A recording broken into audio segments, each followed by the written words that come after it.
Hello and welcome to your daily news breakdown for November 6th, 2025. We're going to cut through the noise and get straight to the analysis you need for your UPSC prep.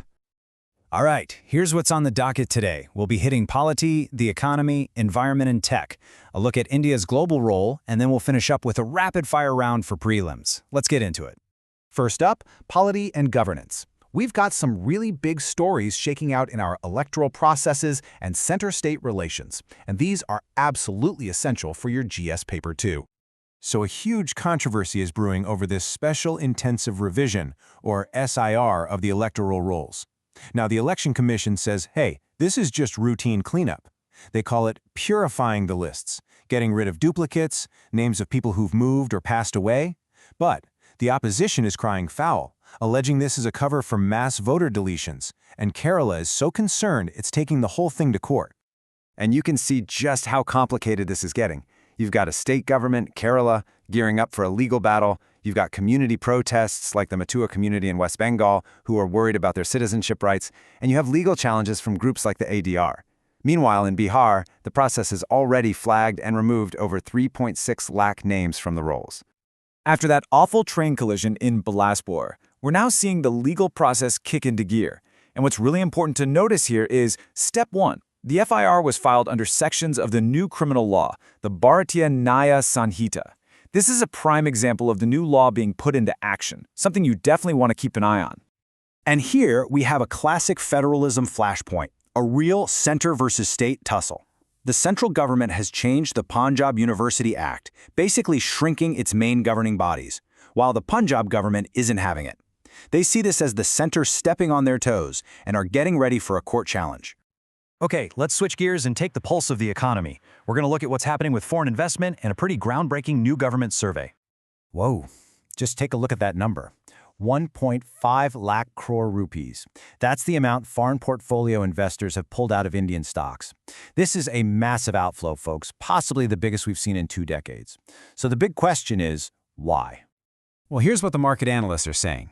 For a while, India really benefited from investors getting nervous about China and moving their money here. The thinking now is that that advantage is, well, run out. That, plus some so-so corporate profits, is making foreign investors a little shy. Now, this is a pretty big deal for policymaking. India is launching its first ever super detailed household income survey. They want to know everything from stock options to money from specific welfare schemes.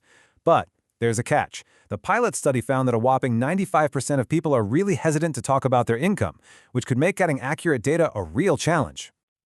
All right, let's tackle 2 critical areas for GS3, the never-ending fight against air pollution and India's brand new game plan for artificial intelligence. As the air in Delhi gets worse, you're going to hear this term a lot, GRAP. It's really important to know what it is and what it isn't. Think of it as an emergency brake. It's not a year-round plan. It's a specific set of actions, like stopping construction or limiting traffic, that get triggered automatically when pollution hits dangerous levels. So what's actually in the air? This chart gives us a pretty clear picture. While we hear a lot about other sources, just look at that big slice for vehicular emissions. It's a consistent 20% chunk of the problem, a huge contributor to that dangerous PM 2.5 pollution.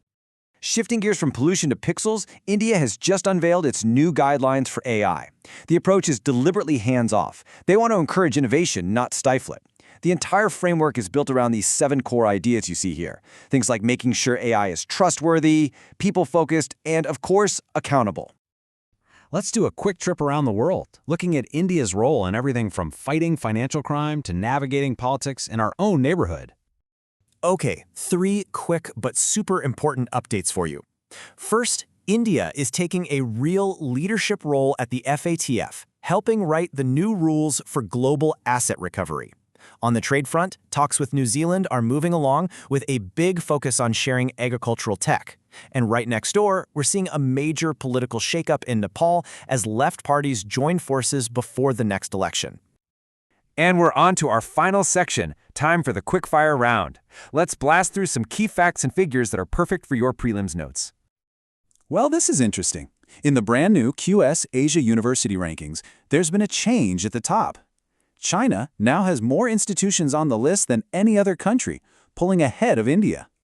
Now, for a very sobering number, and one that really highlights a massive public safety challenge, in India, on an average day, more than 400 people lose their lives in road accidents. Just think about that.